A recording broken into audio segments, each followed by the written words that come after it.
All right. Hello, everyone. Thank you for joining us today. Welcome to Iran 1400's Spotlighting an Author event. Today, we will be discussing Dr. Masoud Kazemzadeh's book, The Iran National Front and the Struggle for Democracy, 1949 to the Present. Thanks for joining us. As many of you know, the goal of the Iran 1400 project is to encourage productive conversations about Iran by looking at the evolution of ideas and institutions within the country during the last century. We are certain that today's discussion will be a valuable resource in that mission. Before we introduce our guest, our communications manager, Tabi Anvari, will share remarks on behalf of the advisory board. Thank you, dear Sydney. Dr. Kazemzadeh, on behalf of the advisory board and the team at Iran 1400 Project, we thank you for taking time out of your busy schedule to be with us today. The Iran 1400 Project's mission is to foster a greater understanding of Iran's history during the past century in order to promote an informed conversation about Iran's future. We're honored to have you with us today to share your research and insights on the Iranian experience. Welcome again. Thank you, Tabi, for that. So before we get on to the next step, which is introducing Dr. Masoud Kazemzadeh, the management would like to say thank you to Mrs. Tabi Anvari for everything that you've done for the project in the past 2.5 years. Tabi will be stepping away and we will miss her dearly. And Tabi, we wish you the best and hope for future collaboration with you. It has been my honor. Thank you, Sydney. Thank you, Tabi John. All right, on to our guest of honor today. Dr. Masoud Kazemzadeh is an associate professor of political science at Sam Houston State University. His research interests include democratization, post-Cold War international system, terrorism, Islamic fundamentalism, and U.S. foreign policy. His dissertation is the recipient of 2 awards, including the Western Political Science Association's Best Dissertation in Political Science Award. He was a postdoctoral fellow at Harvard University, and in addition to scholarly articles, he has published 2 books and is working on the 3rd. And for today's event, we will be listening to Dr. Kazemzadeh present on his book for about 30 minutes, and then after that, we will have a Q&A session with y'all in the audience. Please think of your questions as you're watching the presentation and feel free to post those in the Zoom Q&A or email them to media@iran1400.org. And before we begin, we have a quick teaser.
Dr. Kazemzadeh, the floor is yours.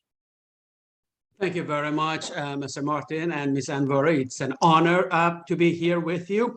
Let me see, I would be able to share the screen. Are you able to see it? My PowerPoint. May I hear a yes or no? Not yet. Oh, all right.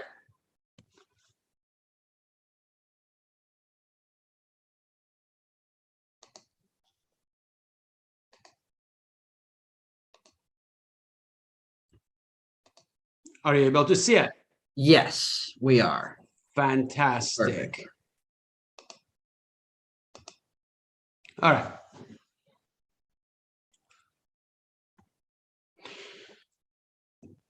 The Iran National Front was established by Dr. Mossadegh and several other pro-democracy leaders in Iran in 1949. On October 14, Dr. Mossadegh simply writes a few sentences and asks people to come with him in front of his house, which was only a few blocks from the Shah's palace on October 14th, 1949, and demand free elections. This is a photo of Dr. Mossadegh right in the middle, and about 10,000 people, according to many estimates, showed up. They marched to the Shah's palace, and they are allowed, about 19 of them, to actually enter the palace, sit in. Not much comes from it. 9 days later, some of those leaders gather in Dr. Mossadegh's home, and that's where the National Front was established. The National Front had two primary objectives. Number one, to force the Shah to respect the 1906 Constitution and allow and respect free elections for the parliament, which would then choose the prime minister and the cabinet. And number two, to nationalize Iran's oil. Iran National Front believed that the concession that was given to what later on became the British Petroleum, through that oil company, Britain controlled not only Iranian economy, but also Iranian politics, choosing prime ministers and other cabinet ministers. So these are the two primary objectives of the National Front: to make the 1906 Constitution real, make the Shah to reign but not rule, be sort of like European monarchs, a symbolic figure only. And number two, to gain Iran's de facto independence. The National Front believed that Britain had undue interest in Iran, had a de facto colonial control of Iranian economy and politics. So it was a nationalist party in the sense that wanted the political system to be independent and so to have actual real de facto national sovereignty and popular sovereignty, as we said earlier. So these have been the two main goals of the National Front, and they have remained remarkably the same for the past 74 years or so. Mossadegh's government lasted about 2 years and 4 months. It was overthrown by the 1953 coup that was organized and orchestrated by the British Secret Service MI6 and the CIA. And they mobilized and organized the Shia clerics, the very top Shia right-wing Shia clerics, Ayatollah Behbahani, for example, and others. Mr. Falsafi, which later on becomes a strong supporter of Khomeini during 1963-64 and after the revolution, and also Fadayan Islam, right-wing Islamic fundamentalist forces. This is some of the photos of 1953 coup. So Iran's experiment with lukewarm democracy ends on August 1953. But before that, since 1906, Iran had had lukewarm democracy on and off, with the exception of 1926 to 1941.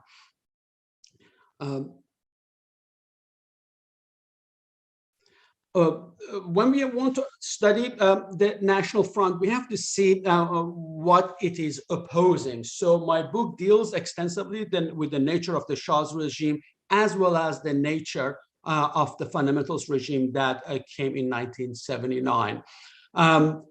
The National Front, as we mentioned, viewed the Shah's regime as a puppet of the British and the US. For example, after the coup, the Shah returned Iranian oil to a consortium of oil companies. 40% was given to British Petroleum, 40% to American oil companies, 10% to Dutch Shell, which was partly owned by the Dutch, partly by the British, and 10% to French Total. And that remained, it's one of the little known aspects of Iranian modern history. That oil remained in the control of mostly consortium companies until 1979. It was Bazargan's cabinet that de facto renationalized Iranian oil, and the Oil Companies Consortium sued Iran in 1979 and went to the World Court. A few years later, the World Court voted in favor of Iran. The second feature of the Shah's regime was it was a one-man dictatorship, and that's interesting in comparison with the fundamentals regime. That's an oligarchy. There was no number two under the Shah. Shah had all the power. During his rule, there were, after 1953, there were no freedoms of expression and the press, political parties, assemblies. There were no free democratic elections. And there were, human rights record was terrible, particularly in torture. Some of the really horrendous tortures were carried out by Savak, the Shah's secret police. So there was resistance to the Shah's regime by many groups, including the National Front. There was minor opening in early 60s under pressure from the Kennedy administration, but the whole thing stopped by late 63, early 1964. In 1977-79 revolution, many scholars believe it began among the very first stages of it was a letter written by top three leaders of the National Front, Dr. Karim Sanjabi, Dr. Shapur Bakhtiar, and Dariush Frouhar on June 12, 1977. About 5-6 months later, it's when Khomeini and the Shia clerics enter the struggle in a more meaningful way after January 1978. For about 5-6 months, it was the National Front, by and large, and leftist forces, intellectuals that were more involved in activities against the Shah. And the Shah responded by bombing the homes of about 10 or so National Front leaders, including Dr. Karim Sanjabi's home was bombed, their offices were bombed. When they had gathered in Karvansara Sengi, the Savak sent forces, they broke Dr. Bakhtiar's hand, and they bludgeoned Mr. Frouhar's head. They all had to be taken to hospital. So there was repression until very end, particularly against liberal democratic forces and leftist forces under the Shah's regime. Then a revolution occurs. It was initially a broad-based coalition of liberal Democrats of the National Front, right-wing Islamic fundamentalists, and leftist forces. From early on, Khomeini and his supporters were able to organize themselves into, for example, IRGC and pressure groups, and they were able to repress other forces that had participated in the revolution. There is obviously a debate. So this part, what is the nature of the fundamentalist regime? Part of it is my own analysis, and I think this is one of the contributions of my book. And part of it is the views of the National Front and others, and they are not always the same. In my view, the ideological nature of the fundamentalist regime, it's an ultra right-wing, reactionary, totalitarian political system. It's ideology at a very minimum. Ideologically, Shia fundamentalists, like Sunni fundamentalists, are opposed to the Enlightenment thought, secularism, liberalism, Marxism, feminism, and universal human rights. There are similarities between Islamic fundamentalists, both Shia fundamentalists in Iran and Sunni fundamentalists. But here I'm discussing the fundamentalist regime in Iran. They have similarities to European fascisms of 1920s and 1945. And they are reaction to modernity in their own ways. They were able, Islamic fundamentalists like European fascists, were able to organize disaffected strata of society, by and large, traditional lower middle classes, into paramilitary groups that used violence against others.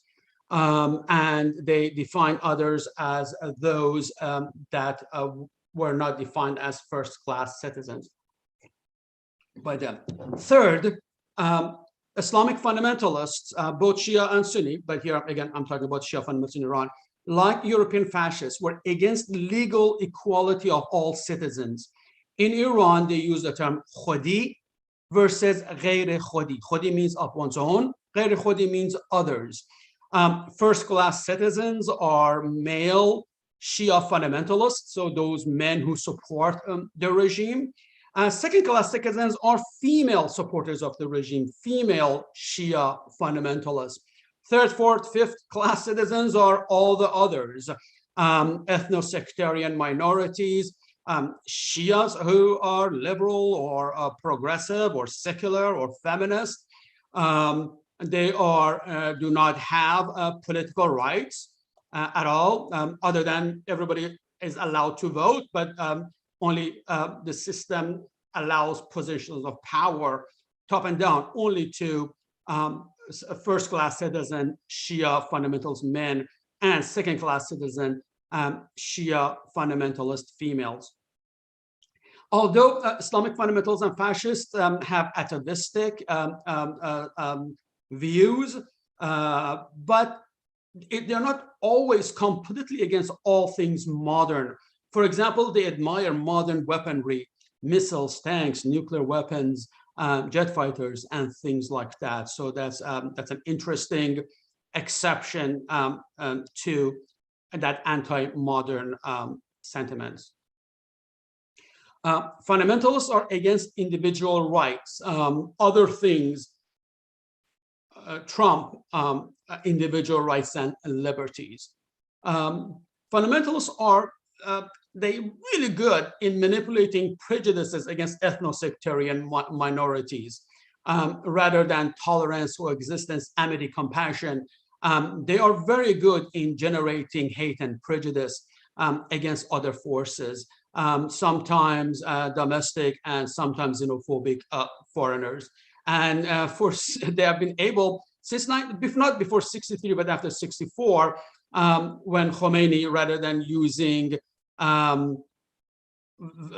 anti-Western, became anti-imperialist, anti-Jewish became anti-Zionist. So that is why sometimes some leftists who are not intimately familiar with Iranian politics are easily deceived into supporting fundamentalists, or think because it's against Israel, United States, or Britain, or Europe, it comes from the left. Sometimes anti-liberal, anti-West comes from the far right. During World War II, Italian fascists and Nazis and Japanese were against French, British, and American imperialism, but came from the right. The same thing is true with Islamic fundamentalists, both Shia fundamentalists and also Al-Qaeda and ISIS. They are anti-West, but from a right-wing reactionary position. Seven element on the ideological nature of the fundamentalist regime is they promote violence against political opponents as desirable tool to subjugate and intimidate opponents. All societies have coercive apparatuses, but violence is usually regarded as a necessary evil. Whereas fundamentalists, whether it is Iranian government or ISIS, Al-Qaeda, or fascists in Italy or Nazis in Germany, they glamorize violence both against domestic foes and foreign opponents. And eight, they are extremely bellicose, militaristic, and expansionist foreign policy. From the get-go, when Khomeini came to power, he wanted to overthrow other governments in the region, from Iraq, Saudi Arabia, Bahrain, Kuwait, Jordan, Egypt, Turkey, Morocco. So, it was not only words alone, they provided huge amounts of assistance, including military assistance, to those who would overthrow those governments. And we have seen that for the past 44 years. There were a few years after the end of Iran-Iraq war that the regime realized it could not achieve what it wants right then. So there was some less of doing that warmongering against neighboring countries and against the international system. But it has returned again. Finally, there are also differences between Islamic fundamentalism and European fascism. Fundamentalists are pre-Westphalian and anti-Westphalian. Khomeini and Ayatollah Khamenei consider themselves the leader of all Muslims. So the proper attachment is not nation state of Iran, it is the Islamic Ummah.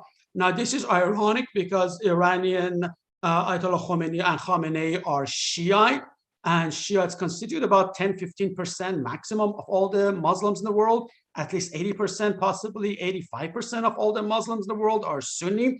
So when one reads Ayatollah Khomeini's last will of testament, he basically says the only true Islam is Shia Islam. Sunnis are all wrong, and they have to change. So Khomeini and Khamenei regard themselves as the leader of all the Muslims.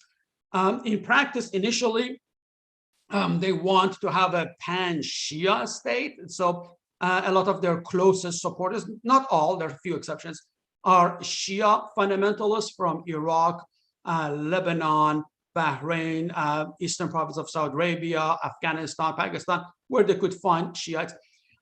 But their long-term plan, according to Khomeini's last will of testament, is to force conversion of Sunnis into Shiites. And Khomeini is even more hostile toward the king of Saudi Arabia and other Sunni kings or kings in Sunni majority countries than even the United States.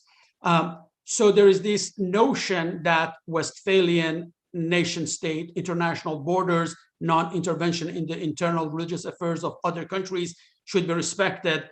Shia fundamentalists do not do that, but they say ISIS and Al-Qaeda have similar views. They are also pre-Westphalian, anti-Westphalian.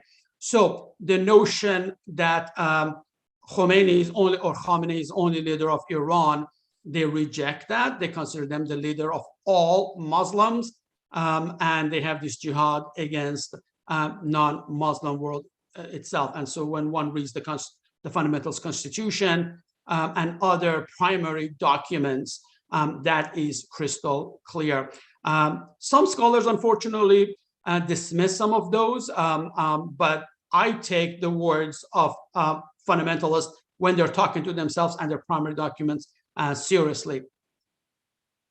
This is political parties in Iran, from right to left, reactionary, middle of the road, liberal and progressive on the left, and that's the x-axis. The y-axis is democratic on the top and totalitarian dictatorial at the bottom. So this is where political parties in Iran are. There are several clusters of political parties.